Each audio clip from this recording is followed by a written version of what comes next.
O Lula fez uma fala, a gente vai colocar a fala do Lula antes de mais nada, tá bom?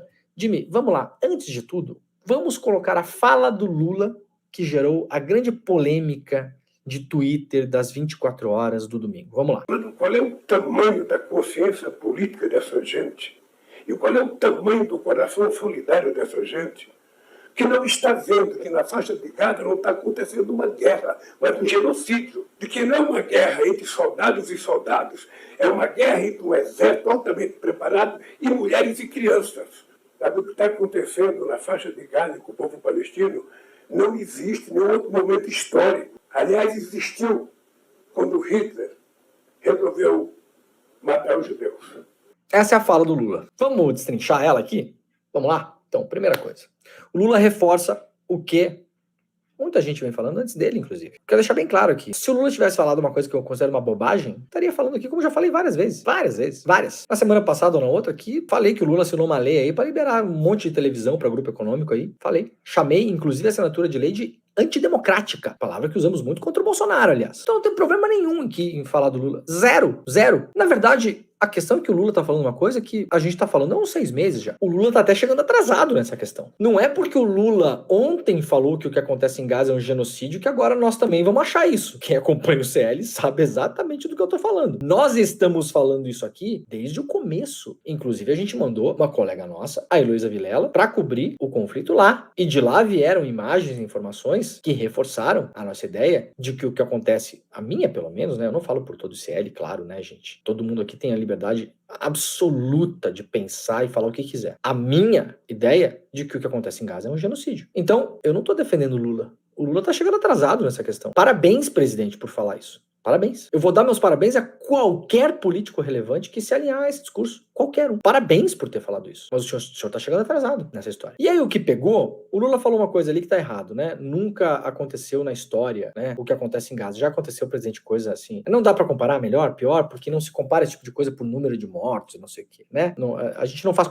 body count, como dizem os americanos lá, né? Contagem de corpos. As coisas não têm a importância que tem pela contagem de corpos. Senão a gente vai começar a fazer o seguinte, não, mas então se morreram 6 milhões de judeus na Segunda Guerra Mundial, então tudo que for abaixo de 6 milhões é menos. Esse é o perigo da comparação, de você fazer contagem de corpos. Não, então morreram só 25 mil em Gaza. Não, na Segunda Guerra foram 6 milhões de judeus. E mais 5 ou 6 milhões de outras pessoas que não judeus. A gente esquece disso também, né? Não foram só os judeus que foram assassinados na Segunda Guerra Mundial. Mandados para campos de concentração, nem nada. Várias pessoas, não judias também. Então não são 6 milhões, são muito mais, né? 10, 11, 12, muito mais. Muito bem, é o risco de comparar. Então assim, o terror máximo que aconteceu, nós vimos ontem na imprensa. Reações da imprensa. O Holocausto que foi praticado na Alemanha nazista foi a coisa mais abjeta que aconteceu na história da humanidade. Se a gente for comparar contagem de corpos, que é uma coisa que eu não faço, mas é a medida que essas pessoas têm, porque, veja bem, não se pode comparar Gaza com a Alemanha nazista, porque, e aí a comparação é o número de corpos. É basicamente o número de corpos. Tem uma outra comparação que é bem ruim também. Não se pode comparar a Alemanha nazista, porque a fala do Lula que deu problema não foi só o caso do genocídio. Foi comparar o que acontece hoje em Gaza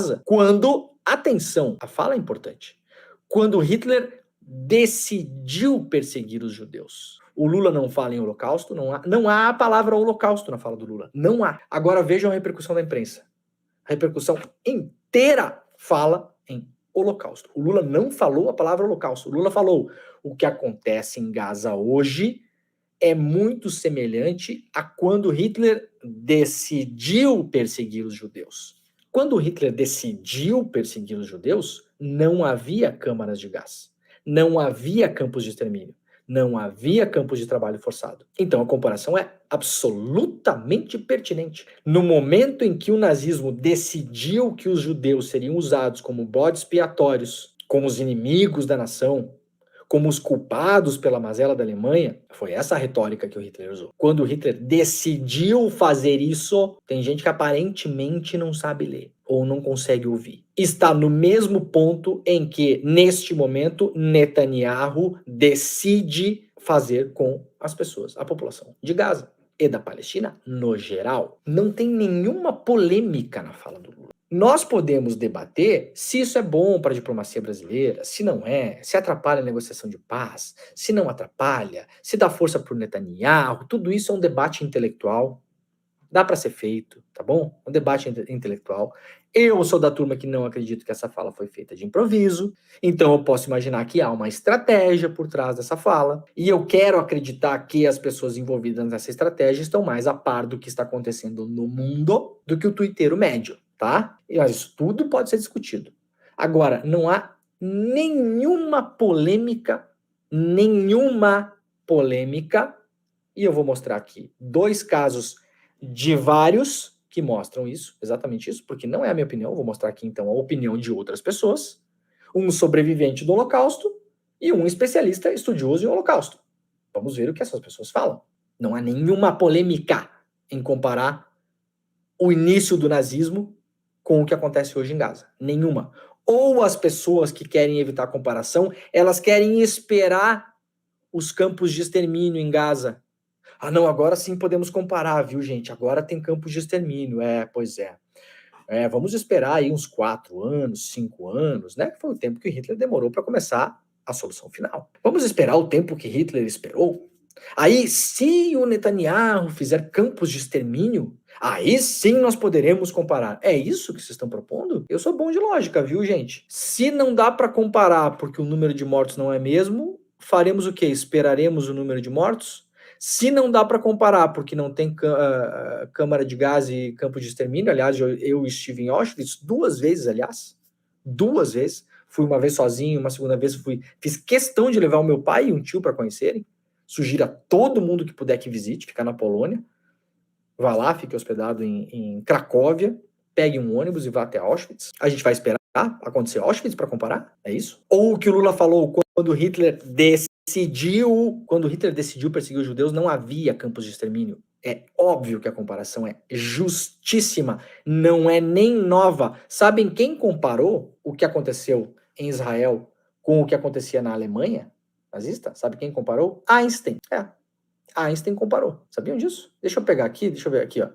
Tá vendo aqui, ó? Não vai dar leitura para vocês? Isso aqui é uma carta aberta publicada no jornal New York Times em 1948. Essa polêmica sequer é nova. Isso aqui é uma carta aberta publicada no jornal New York Times em 1948, 3 anos depois do fim da Segunda Guerra Mundial. Ali no comecinho da criação do Estado de Israel. Sabe o que diz essa carta? Essa carta aponta que a maior organização política conservadora de direita de Israel da época, que depois, não por acaso, viria a se tornar o Likud, que é o partido do Netanyahu, o seu líder da época se tornou primeiro-ministro de Israel depois. Nessa carta aberta, o Albert Einstein, a Hannah Arendt e outros intelectuais e personalidades judeus e judias da época falam que o partido político que hoje se tornou o Likud, do Netanyahu, já em 48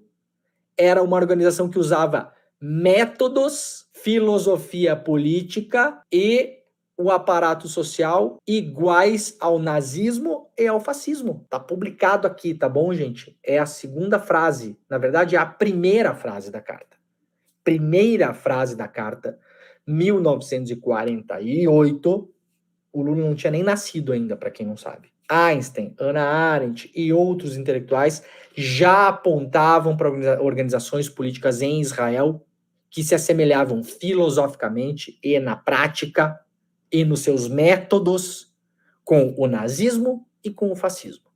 Então, essa polêmica, para início de história, ela nem nova é. Melhorou alguma coisa? Mudou alguma coisa? O que o governo de Israel está fazendo na faixa de Gaza hoje difere de alguma coisa do que via? O que falariam hoje Albert Einstein e Hannah Arendt diante das imagens que nós temos hoje de Gaza? Que eles não tinham essas imagens. Se já na época, sem conseguir ver, eles já falavam isso, o que falariam hoje vendo o que nós infelizmente vemos todos os dias? Então, nem nova essa polêmica é. O Netanyahu reagiu, disse que o Lula cruzou uma linha vermelha ao comparar as ações de Gaza com o Holocausto. O Netanyahu também não tinha nada para fazer no final de semana, porque parou para responder o Lula, né? E aí convocou o embaixador brasileiro para uma conversa. Isso é um ato diplomático, né? Pesado, né? Você chama o embaixador de outro país para uma conversa. Tipo assim, chama aqui, vamos ver o que vocês estão falando aí, né? E a mídia brasileira ontem deitou e rolou nessa história. Tem colega da imprensa chamando o Lula de antissemita. Vocês falariam que Einstein foi antissemita também?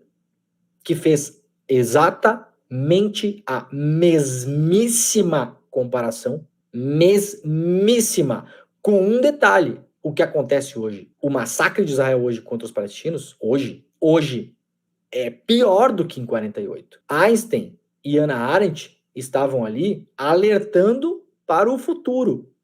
Um futuro que aconteceu. Eles, infelizmente, estavam certos. O colega da imprensa que está chamando o Lula de antissemita hoje, e de novo, gente, isso aqui não tem nada a ver com o Lula, tá? Porque essas falas do Lula, elas encontram eco em muitas pessoas do Brasil. Então, se o Lula é antissemita, eu também sou. Pesquisadores também são. Intelectuais também são. Sobreviventes do Holocausto também são antissemitas. Os colegas da imprensa estão falando esse absurdo. Tem noção do que estão falando? Ou estão sendo só teleguiados lá pela CONIB, pela Stand With Us, a organização norte-americana que opera no Brasil através do senhor André Lages, ouvido pelo Fantástico, pela Globo News, como um especialista em Oriente Médio e negociações para a paz. Como já mostramos no ano passado aqui, trouxe um cidadão para o Brasil no ano passado que veio aqui falar que não trocaria um país palestino por um punhado de vacas. Essa é a paz da Stand With Us. Que todos os países árabes são lixo. Esse é o cara que veio palestrar no ano passado aqui, a mando da Stand With Us. Ciceroneado pela CONIB. Essa é a paz que vocês defendem? Essa é a paz que a imprensa brasileira compra tão fácil? Eu queria saber que mágica faz com que André Lages esteja sempre nas organizações Globo. É curioso. Eu tenho a sensação de que um dia descobriremos. Gostaria de descobrir, inclusive, a maneira como se financia no Brasil a Stand With Us. Quem são os financiadores brasileiros? Acho que ali explicaria algumas coisas, né? Bom, o Netanyahu falou isso, e aí vamos fazer o seguinte, vamos lá. O senhor André Lages, ele falou que olha aqui, ó. Foi para o Twitter. Palavras do Museu Memorial do Holocausto no ZEWA. Esse cara aqui é vendido pela imprensa brasileira como especialista desinteressado e neutro do Oriente Médio, tá, gente? Na verdade, ele atua numa organização que é uma organização que se dedica a fazer lobby do regime Netanyahu, tá? Pra gente ter claro isso aqui quem é. Palavras do Museu Memorial do Holocausto nos Estados Unidos, uma das principais instituições acadêmicas envolvidas na educação para a prevenção do genocídio. Disse o museu. Instrumentalizar o Holocausto é sempre errado. Lula não falou Holocausto na fala dele. Em nenhum momento. Zero. Nenhum momento. Zero.